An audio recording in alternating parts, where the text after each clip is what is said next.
Tahukah Anda nutrisi terbaik untuk si buah hati? Perkenalkan, ini Supermom, ibu cerdas yang tahu nutrisi terbaik untuk si buah hati.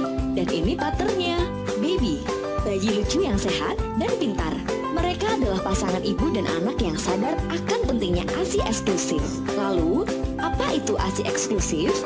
ASI eksklusif adalah air susu ibu yang diberikan kepada bayi selama 6 bulan tanpa menambah dan atau mengganti dengan makanan atau minuman lain. Susu formula bukan pengganti ASI, melainkan susu yang secara khusus diformulasikan sebagai pengganti ASI dengan ketentuan: 1. Adanya indikasi medis. 2. Ibu tidak ada. 3. Ibu terpisah dari bayi karena terjadi bencana atau sebab lain. Selain ketentuan tersebut, sang ibu harus memberikan ASI eksklusif kepada bayinya. Karena tidak diberikannya ASI eksklusif dapat menyebabkan bayi terancam kurang gizi sampai resiko kematian. Berikut resiko susu formula. 1. Menyebabkan penyakit dan infeksi. 2. Kontaminasi bakteri dan bahan pencemar. 3. Resiko pencemaran air. 4. Resiko takaran, penyimpanan, dan pemberian yang tidak benar. Pemberian ASI memiliki banyak manfaat, antara lain sebagai nutrisi terbaik dan sumber kekebalan tubuh, menyempurnakan pertumbuhan bayi, melindungi sistem pencernaan bayi, cara efektif mencegah kematian bayi, menghemat biaya karena tidak membeli susu formula yang mahal, meningkatkan ikatan hubungan antara ibu dan anak. Untuk mencapai ASI eksklusif, diperlukan langkah sebagai berikut. Mulai menyusui 1 jam setelah kelahiran bayi atau biasa disebut IMD, inisiasi menyusui dini. Menyusui kapanpun bayi meminta, baik itu di pagi, siang, ataupun malam hari, dan tidak menggunakan botol susu atau empeng. Mengeluarkan ASI dengan memompa atau memerah dengan tangan. Dan untuk tips sukses ASI eksklusif bagi ibu bekerja: 1. Persiapkan diri sebelum bekerja, termasuk latih kemampuan memerah ASI. 2. Hindari stres. 3. Rutin perah ASI saat di tempat kerja. 4. Susui langsung saat bersama bayi. 5. Persiapkan ASI perah dan berikan tanpa dot. Dan untuk membantu suksesnya program ASI di Indonesia, diperlukan kesadaran bersama seperti bekali pengetahuan ibu dengan mencari petugas kesehatan dan fasilitas kesehatan yang pro ASI sedini mungkin, dukungan untuk ibu menyusui dari keluarga, teman dekat, dan masyarakat, serta awasi dan laporkan promosi sufor yang tidak etis di Indonesia. ASI wajib hukumnya bagi bayi yang baru lahir. Jadi, jangan lewatkan kesempatan Anda sekalipun, karena ASI adalah salah satu faktor yang terpenting dalam kehidupan si buah hati. Penuhi hak setiap bayi untuk mendapatkan manfaat ASI sejak dini. ASI pasti. Diberikannya MPASI pada bayi antara lain: 1. Mencegah terjadinya gizi buruk. 2. Menanggulangi kurangnya gizi. Dan 3. Mempertahankan gizi baik.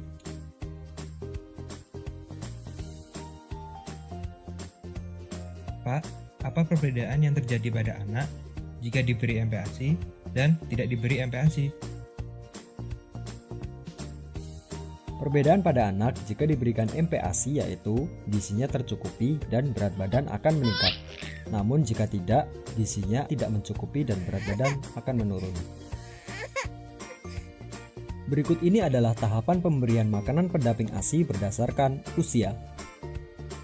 Pada usia 6-8 bulan, anak diberikan makanan dengan tekstur yang halus. Frekuensi makan berat sebanyak 3 kali 3 sendok makan, dan untuk makan ringan sebanyak 2 kali 3 sendok makan. Untuk anak usia 8-10 bulan, diberikan makanan dengan tekstur sedikit kasar. Frekuensi makan untuk makanan berat sebanyak 3 kali setengah mangkok, dan untuk makan ringan sebanyak 2 kali setengah mangkok. Ketika anak sudah mencapai umur 10-12 bulan, anak sudah diperbolehkan makan makanan dengan tekstur yang kasar.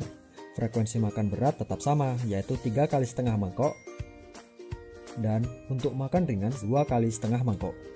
Dan ketika anak sudah berusia 1 tahun atau lebih, maka sudah diperbolehkan untuk mengkonsumsi makanan keluarga. Jenis MPASI ada dua, yaitu makanan lokal dan makanan pabrikan. Untuk makanan lokal seperti sayuran dan lauk pauk. Sedangkan makanan-makanan pabrikan seperti Milna, Cerelac, Promina, dan Sun.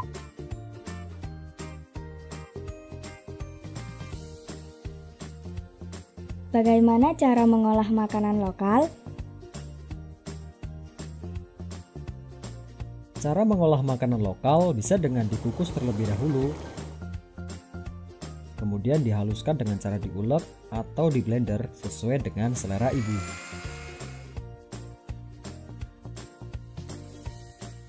Apakah ada perbedaan pada anak jika diberi makanan lokal dan makanan pabrikan? Jika anak diberi makanan lokal, maka ketika anak sudah mencapai usia lebih dari 1 tahun, maka anak akan mempunyai nafsu makan yang baik dan menyukai sayuran, karena sudah diperkenalkan sejak dini. Namun, jika anak diberi makanan pabrikan, maka nafsu makan anak akan lebih berkurang dan kurang menyukai sayuran karena tidak diperkenalkan sejak dini. Beberapa hal yang harus diperhatikan ketika memberikan MPASI antara lain usia bayi, frekuensi makan bayi,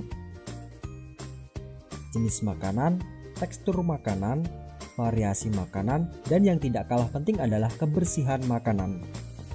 Kunci pemberian MPASI dengan maksimal adalah triple T, yaitu singkatan dari tepat waktu, tepat jumlah dan frekuensi, dan tepat penggunaan bahan makanan. Jika Anda mengalami masalah dengan gizi anak, segeralah datang ke puskesmas terdekat untuk konsultasi dengan ahli gizi. Mari penuhi gizi anak sejak dini. Video ini dipersembahkan oleh Puskesmas Nanggulan.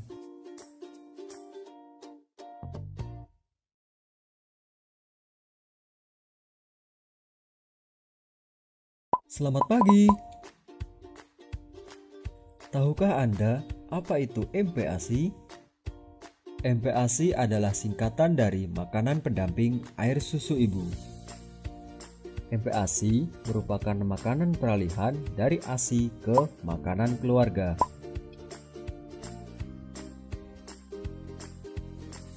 Pak, mengapa bayi memerlukan MPASI? Sejak usia 6 bulan, ASI saja tidak mencukupi kebutuhan gizi bayi. Sampai usia 6 bulan, bayi diberikan ASI eksklusif. Pada usia 6 bulan, bayi mulai diberi MPASI. Dan pada usia 16 bulan, mulai diberikan makanan keluarga. Pemberian ASI diteruskan sampai bayi berusia 24 bulan.